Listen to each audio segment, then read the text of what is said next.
to Antisocial Studies. Sorry, it's been a really long time. It's been a few months since my last episode. Just checking in, has anything big happened around the world since March? Haha, just kidding. It turns out that making a podcast for fun wasn't one of my top priorities during a global pandemic. And I'm honestly as surprised as you are. But really, I'm sorry it's been such a long time. I needed a few months to figure out how to put my entire class online, get kids ready for an online at-home AP exam, work in the same house as my husband, and keep a 3-year-old entertained with minimal Paw Patrol episodes. It was a lot, and I needed to take something off my plate, and I chose this podcast. But now I'm sort of ready to start making it again, and I'm excited. Also, just yesterday, the President of the United States said that the Spanish flu probably ended World War II, so I just kind of felt a duty to my nation to start up the podcast again. This episode today, we have a global pandemic, a conservative president who wants to take things back to the way they used to be, a growing cultural divide between liberals drinking and dancing in the cities and conservatives who feel left behind, and an economy that's built on a house of cards. And no, this is not a current events episode. Today we're talking about the roaring 1920s, or does any of this sound a little familiar? This is Antisocial Studies. I'm Emily Glankler. Settle in and let's sort of go back in time.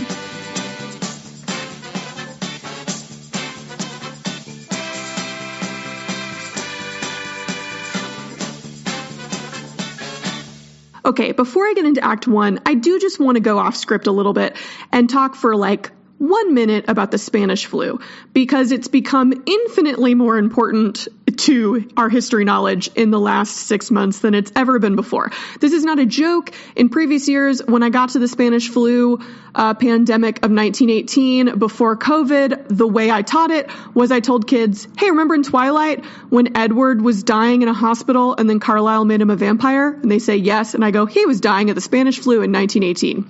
And that was it. And I realize now the error of my ways, and that maybe if I had taught it better, we wouldn't be in this mess.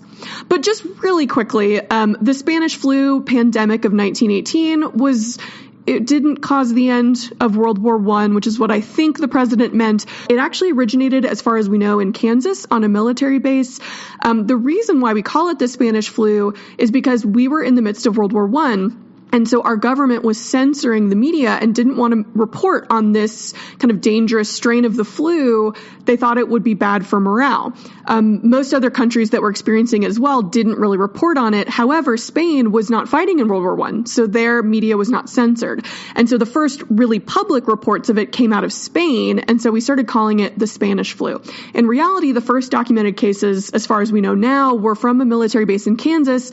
Then when our soldiers in 1918 start flooding the Western Front, we take this strain of flu with us, and in the trenches is where it's able to essentially sit in the cesspool that was the Western Trench. It's with rats and trench foot and mud and all these terrible things, and it essentially mutates into a much, much more dangerous strain of the flu than it had been previously. Then the war ends in late 1918, and all the soldiers return home, and they kiss their wives, and they spread the flu all over the world. So that's really the connection between World War I and the Spanish flu pandemic. One other thing to note, too, is that there's a whole new kind of field of kind of 1920s historians, one of my former teachers being one of them, who are starting to look into the question of to what extent was sort of the depravity and the depression, kind of more moral depression than economic depression, sort of this kind of craze of the roaring 1920s. We all normally think of it as like a post-World War I thing, right? Oh, we just fought this kind of crazy, pointless war. Let's all just drink and dance. But there's a new group of historians that are looking into to what extent was this really actually because we just suffered this global pandemic where up to 5% of the world's population just dropped dead. And I think that's super interesting. And I think it's something that we can all relate to, is this feeling of kind of, well, what does it all even matter, right? If we've just gotten out of this crazy pandemic, I just want to go to a speakeasy and drink the night away. So anyway, I'll be interested to see as that history kind of unfolds over the next few years. But that's my quick aside on the Spanish flu pandemic. And now on to Act 1.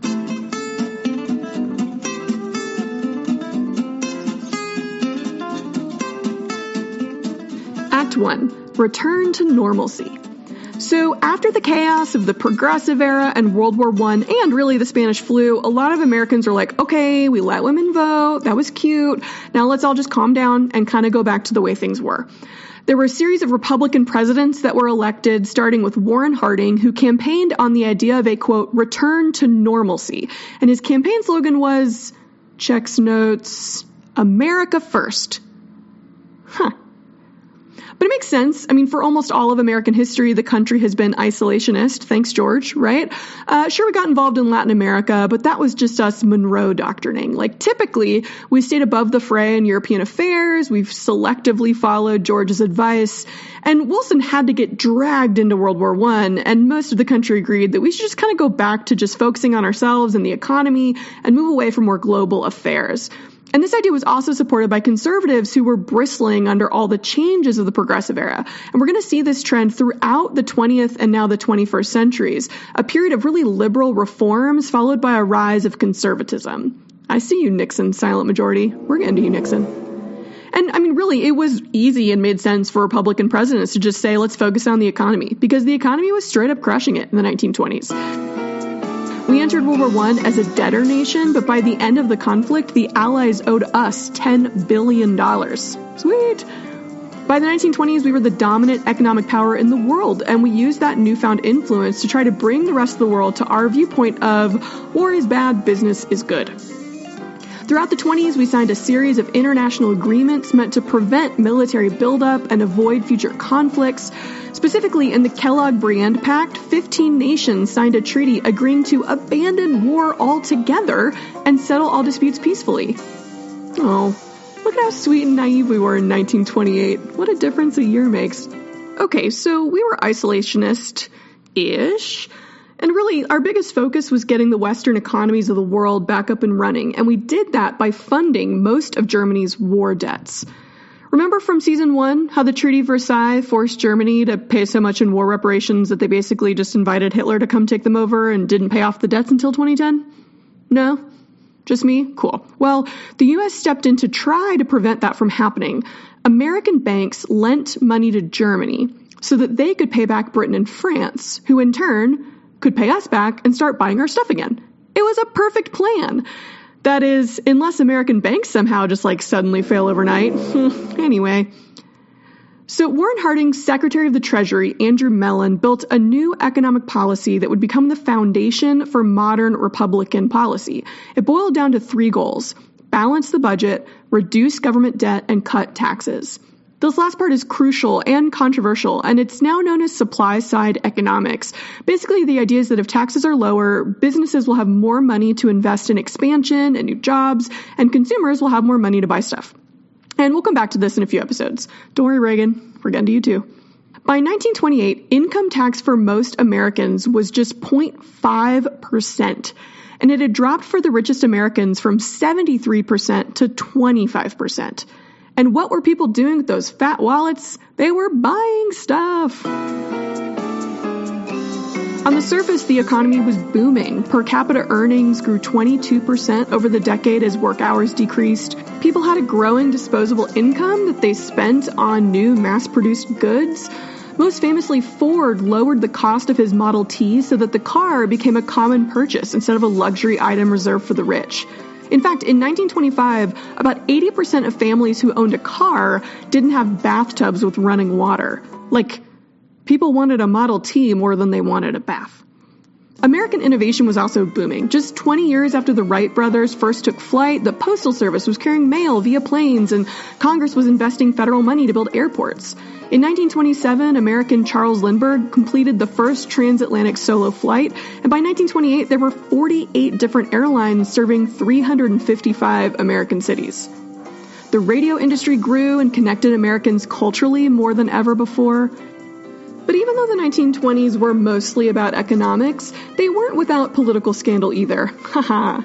During Harding's presidency, many of his cabinet members became embroiled in many scandals, made worse by the fact that many of them were Harding's personal friends and allies from his state politics days, the Ohio Gang. And I'm really sorry, but that's the least intimidating gang name of all time, the Ohio Gang. For example, the first ever head of Veterans Affairs, or the VA, was caught selling medical supplies meant for vet hospitals and keeping the money for himself. He literally stole from veterans' hospitals after a world war.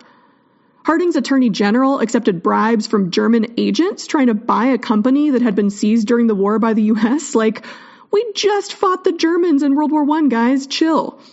But the most infamous political scandal in American history up to that point was the politely named Teapot Dome scandal. In 1922, Secretary of the Interior Albert Fall leased federal land that was supposed to be for U.S. Navy oil reserves to private companies in exchange for bribes. The Wall Street Journal broke the story, and the Senate investigation lasted throughout the decade. In 1929, Secretary Fall became the first cabinet secretary ever to go to prison. Oh, that's not a great first. Y'all, it's so hard to convince my students that the Teapot Dome scandal is a big deal now. Like, I feel like 2020 Americans look at Teapot Dome wistfully. Those quaint days when Americans were scandalized by politicians using their positions for personal gain. We were all so adorable back then. Warren Harding died near the end of his first term, and American outrage over the scandals was quelled by the dull, soothing nothingness that was his vice president, Calvin Coolidge. And now an ode to Calvin Coolidge. Oh, Silent Cal, your biographer said you represented the, quote, genius of the average, which makes no sense and is the most backhanded burn of all time. Your Wikipedia page literally says that as vice president you, quote, gave a number of unremarkable speeches around the country, with citations. What a weird president you were. You buzzed in your staff to the Oval Office and then hid behind the curtains while they looked for you. You won the presidency outright in 1924 by saying that the business of America is business, which, if true, is going to make America look pretty dumb in a few years. You were the epitome of a laissez-faire president, and you got out just in time to let Herbert Hoover take the fall. Well played, sir. Well played.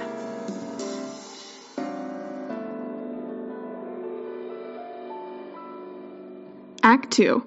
1920s culture.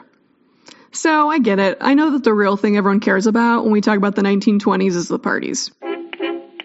Sequins, cocktails, feathers, headdresses, that Leonardo DiCaprio gif, fringe. I mean, in a lot of ways, that's right.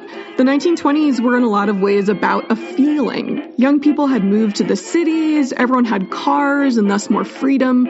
We just fought a brutal war that no one really cared about, and now the government was telling us we couldn't drink alcohol? Yeah, right. The epitome of this new freedom was the flapper. These female party animals were the culmination of a lot of historical developments over the past few decades.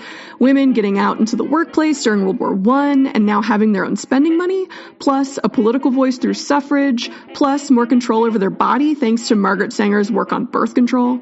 For way more about that, check out my episode on abortion from season 2. It's really interesting. And flappers are mostly identified through their clothing, dresses that show off their sexy calves, no corsets, a short bob haircut, and bright lipstick. Designers like Coco Chanel were at the forefront of modern fashion, especially with sportswear like tennis dresses that gave women freedom and a relaxed silhouette. Basically, tennis dresses were to the 1920s what yoga pants are to the 2020s. Ladies get it. In the arts, there was a flourishing of narratives about these new young liberated women. F. Scott Fitzgerald based his writings all on his real flapper wife, Zelda Fitzgerald, which that's like the most 1920s name of all time, Zelda. His most famous work, The Great Gatsby, has now become basically a stand-in for an entire decade. There was another writer that was important to promoting this new modern American culture, and her name was Lois Long. Writing under the pseudonym Lipstick, she was a flapper herself who wrote articles for The New Yorker chronicling her real-life adventures going out all night. Her column, When Nights Are Bold, and then Tables for Two, was often written immediately after an all-nighter, so she was basically the real-life Carrie Bradshaw of the 20s. Now, obviously the era of the flapper came to a crashing halt in 1929 when people needed less cocktails and more, food, but we'll get there in a second. Okay, so remember the progressive era? Women got the right to vote, Teddy was a feminist, we tried to get kids out of factories, but the Supreme Court was like, no. So a few groups got left out of all of that progress. New immigrants and African Americans. And both of those groups start to take matters into their own hands in the 1920s. Now, I don't want to give the impression that all new immigrants became bootleggers because we already have enough of an unfounded complex in this country about immigration and crime, but it is true that people who didn't have opportunities in the legitimate economy found a new way to rise up the socioeconomic ladder during the era of Prohibition. So during the Civil War, soldiers would sneak liquor into camp in their boots, aka bootleggers. But during Prohibition, bootlegging became an entire industry. Sneaking in alcohol from Canada or on ships overseas, or just illegally brewing your own alcohol, an entire economy grew around this illicit industry. And this new economy was run by gangs, which really, to be clear, are just, at this point, kind of illegal business ventures that use violence and intimidation. Most famously, Al Capone became the head of the Chicago Mafia, using violence and intimidation to drive out his rivals. And this era reached its climax in 1929 with the St. Valentine's Day Massacre, when 7 members of a rival mob run by Bugs Moran were machine-gunned by Capone's men dressed as police. I mean, there are entire podcasts out there dedicated to the 1920s Mafia, so I'll leave the details to them, but I do really want us to understand these gangs in the context of history. Basically, these were people who were not allowed to become part of the legitimate economy. Many places refused to hire immigrants from Southern and Eastern Europe, especially Italy, and it was difficult for many men to find a way to make any money. So basically, discrimination and prohibition drove a lot of these communities into the black market. And I'm not saying that means they shouldn't be held responsible for crimes committed, but it's important to understand that the U.S. has a history of turning people we dislike, or people we expect to be criminals, into the very thing we feared. And that's called a self-fulfilling prophecy, kids. Anyway, moving on to the other, much more historically dispossessed group, African Americans really had a moment in the 1920s that they created for themselves. The 1920s are going to be a golden age of black culture known as the Harlem Renaissance. Throughout the last decade or so, hundreds of thousands of black Americans had been moving from the South up to cities to fill jobs in growing factories, especially during World War I. By the end of this so-called Great Migration, over 300,000 African Americans had left the South and ended up in cities like LA, Detroit, Chicago, and New York. And the Harlem neighborhood of New York became a global mecca for black artists, writers, and activists in the 1920s, and it was partly thanks to the work of our guy W.E.B. Du Bois. Using his influence in his newly founded NAACP, he and his peers created outlets for black people to show what they could do in spaces like the NAACP magazine, The Crisis. I mean, I could name hundreds of black creators who thrived during this time, but just a few highlights include female novelist Jessie Redmond Fauset's 1924 novel There Is Confusion. She explored the issue of black Americans finding an identity in white Manhattan. Jessie went on to work with Du Bois to found a magazine for black children so that they could read stories and see photos of their own experience. At the debut party for Fauset's book, other black organizers used the event to connect black creators with white publishing elites. Out of that one party, many black writers began getting published in mainstream magazines like Harper's, and this includes Langston Hughes. So Hughes is kind of the poster child for the Harlem Renaissance. His poems have become the voice of the movement to find pride in blackness and to celebrate the contributions of black people to American culture. Let me just read to you arguably his most famous poem, I Too. I too sing America. I am the darker brother. They send me to eat in the kitchen when company comes, but I laugh and eat well and grow strong. Tomorrow I'll be at the table when company comes. Nobody will dare say to me, eat in the kitchen then. Besides, they'll see how beautiful I am and be ashamed. I too am America. It's better when Denzel Washington reads it, but whatever. Now, Langston Hughes was also gay. Although he was not publicly out, considering it was against the law and especially dangerous for a black man, he wrote poems about, quote, detectives from vice squads with weary, sadistic eyes spotting fairies. In another story, he wrote of an intelligent young man whose father was disappointed because he turned out to be a, quote, queer. And I mean, a quick note about sorting out someone's sexuality as a historian. Like, some of this is historical speculation, but it's speculation based on a lot of documentation, including love letters written later on in his life. And I say this because I'm always hesitant to label someone from the past as something that they didn't label themselves. And this is especially important when I'm maybe in some ways like outing someone from history, which I don't want to do. But this secrecy and this kind of unwillingness to discuss someone's sexuality has led to LGBTQ people being suspiciously absent from our history. And I think it's more important for us to understand their contributions, even if it means that we have to put labels on someone from the past that they maybe didn't identify with fully. So, whatever, rant over. In addition to writers, there were actors like Paul Robeson that gained mainstream fame during the Harlem Renaissance in the 1920s. Although he had a law degree, there were few opportunities for black lawyers, and so he became an actor instead, famously starring as Othello in London's West End. He became world famous for his rendition of Old Man River. My dad used to always sing this, Old Man River. He has like a crazy deep voice, in the movie Showboat.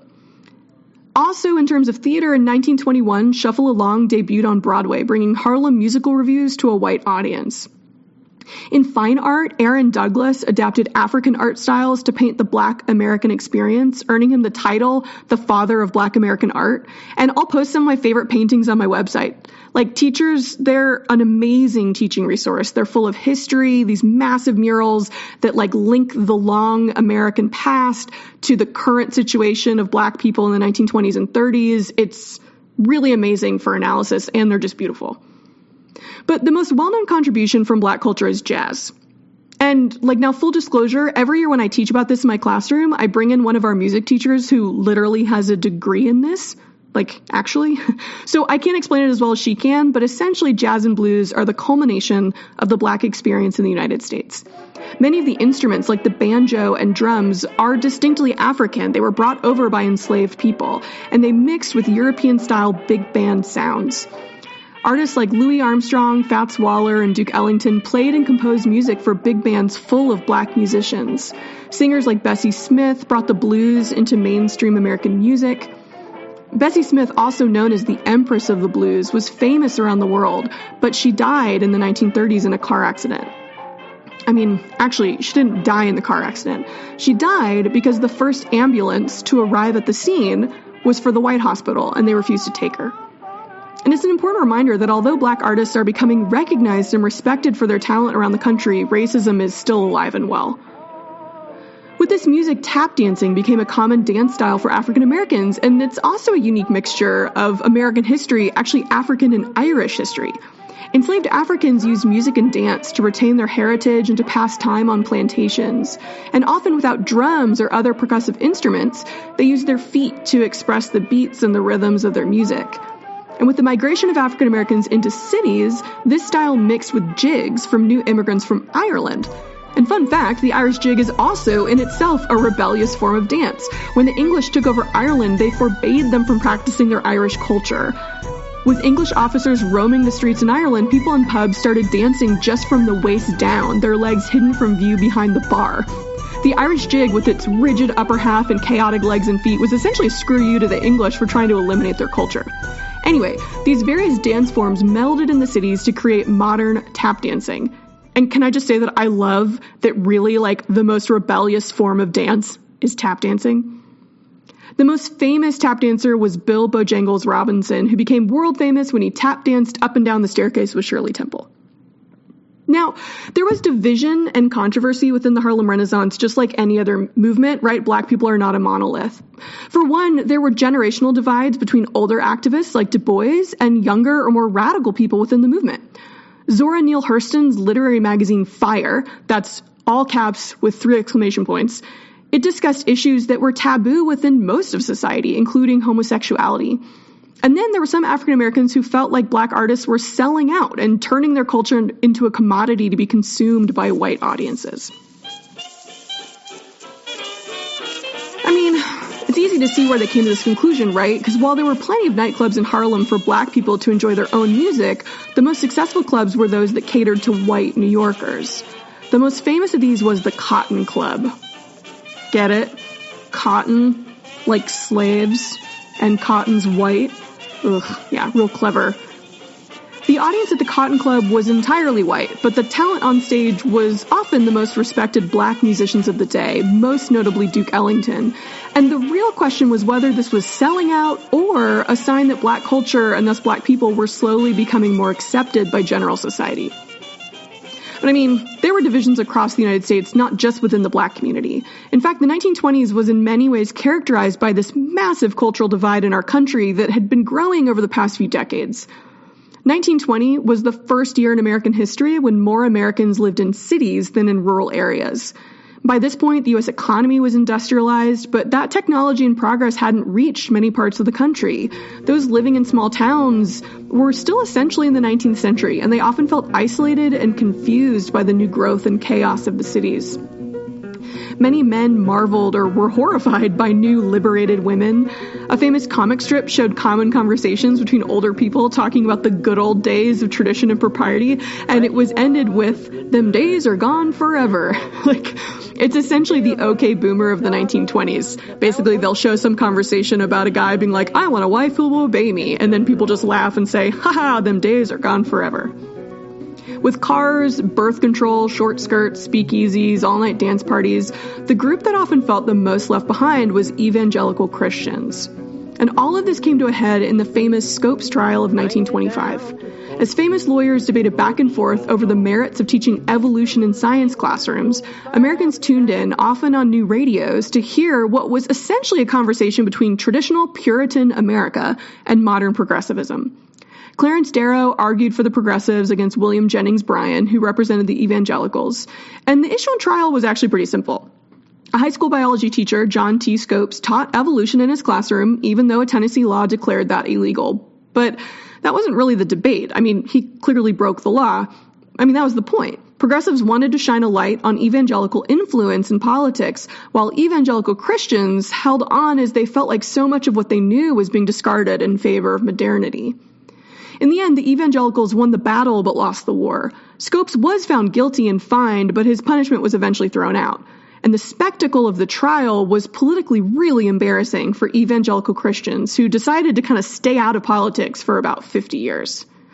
Ooh, Phyllis Schlafly, Ronald Reagan foreshadowing. So the 1920s is really characterized by chaos and division and a cultural divide. It's characterized by people who've been at the bottom of the ladder, kind of clawing their way up in any way that they can, whether that's through illegal enterprise or using their artistic talents to kind of share their voice. It's a time when progressives want things to move faster, conservatives are wanting to slow everything down, but really all of that discussion gets put on hold, in 1929.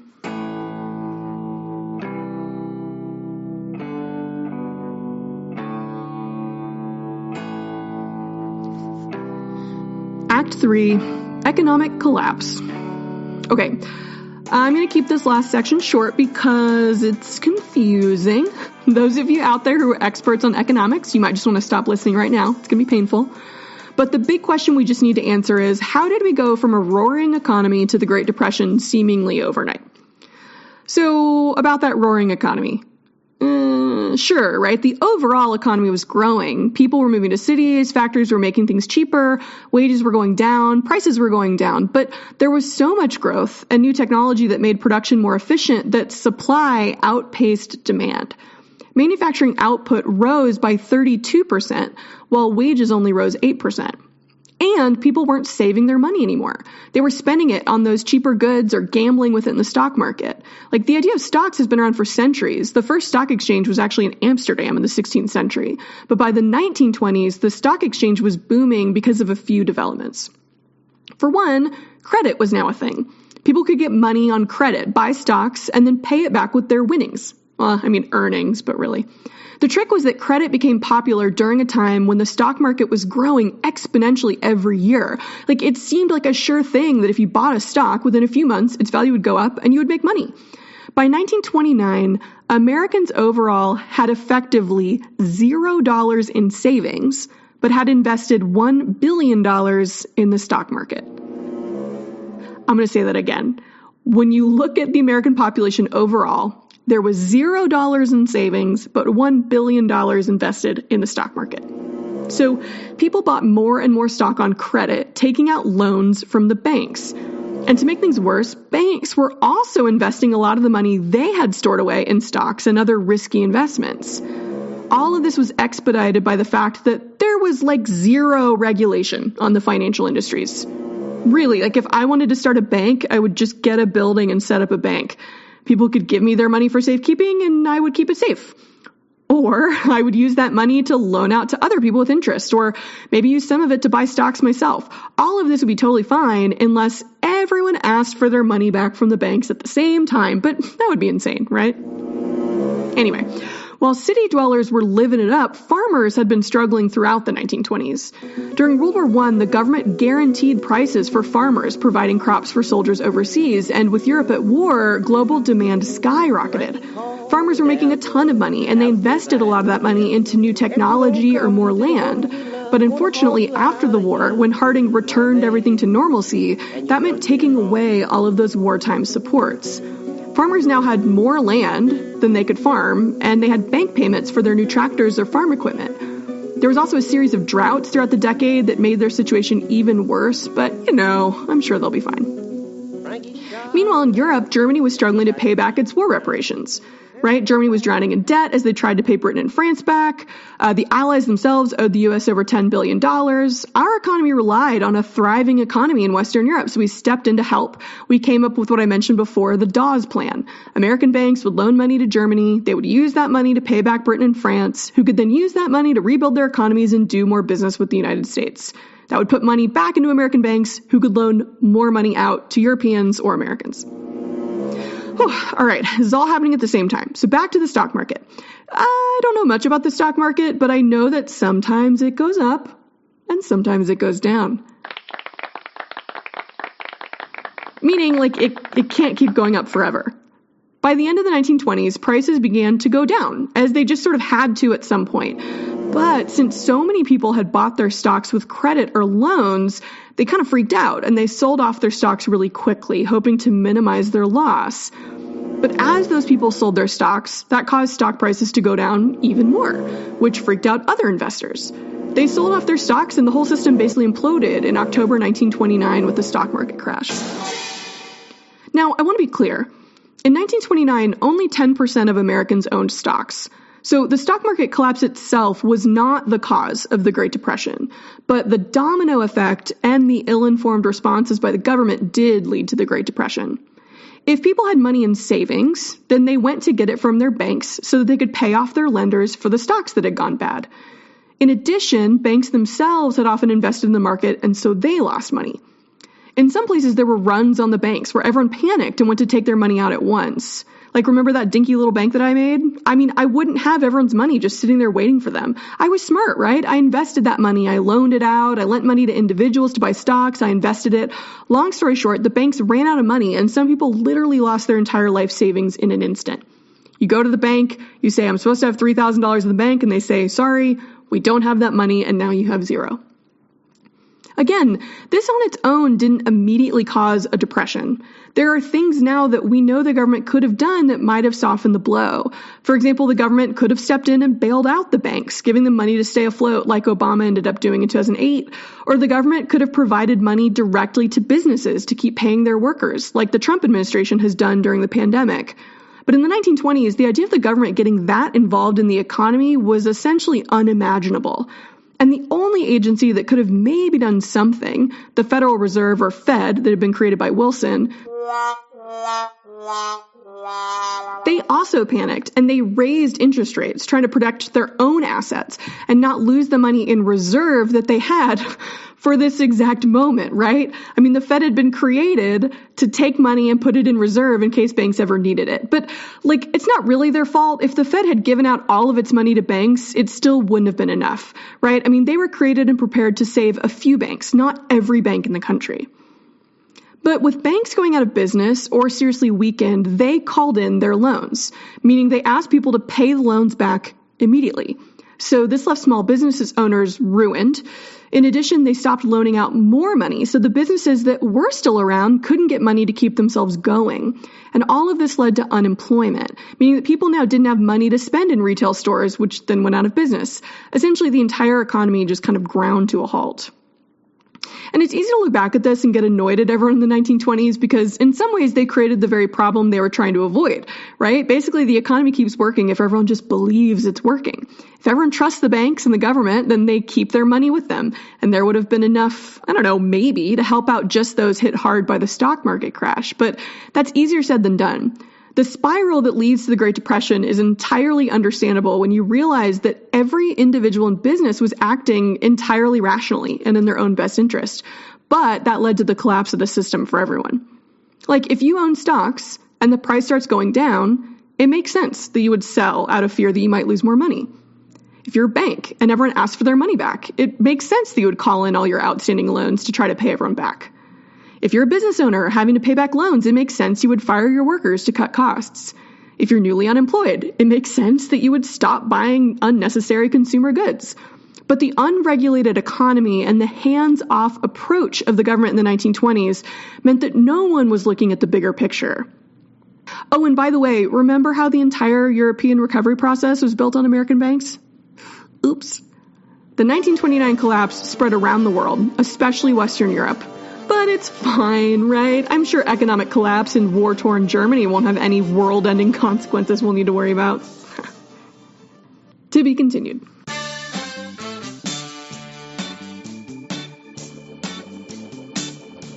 Thank you so much for listening, and thank you for sticking it out with me while I took a few months break for my own mental health. As always, please check out my website, antisocialstudies.org, for a transcript. And if you really like what I'm doing, please go join my Patreon at patreon.com/antisocialstudies. You can join for just $1 a month and get access to more teaching materials and lesson plans on my website. If you join for $3 a month or higher, you get access to everything else I post, which are special mini episodes that I do based on current events in the news. It's also just a really great way to support the stuff that I'm creating because I'm doing it all on my own in the corner of my dining room. Thank you so much for your support, and see you next episode.